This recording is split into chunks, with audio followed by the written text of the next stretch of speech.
Uh, uh. Hai Bonnie. Hai Freddy. Hai Bonnie, kau nak buat apa kat sini ya? Aku nak cari night guard. Kau tahu tak dia kat mana? Oh, nak juga aku tak tahu kenapa kau tanya aku ah. Sebab boleh dek. Kau tak ada, aku pergi tempat lain dululah. Pergilah, aku okey je kat sini duduk sorang-sorang, tak ada apa yang nak ditakutkan. Ha. Di sini naik aku colok mata kau. Terangnya kena flashbang, aduh. Foxy, kau nak buat apa? Aku nak mula naik guard lah ni. Tangkaplah aku. Tu Freddy lah. Kau percaya ni Freddy? Kau kena guna otak kau sikit. Aduh, kau percaya dia ni Freddy? Kalau Freddy, kenapa dia flash mata aku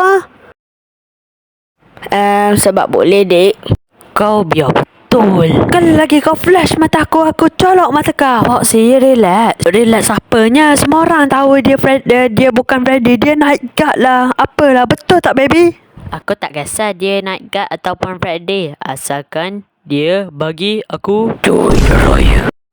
Malas nak bagi? Kau buka topeng tu sekarang sebelum aku tembak kepala kau. Tu pistol mainan yang aku bagi tadi kan. Freddy. Aku nak cakap dengan perempuan tu kejap.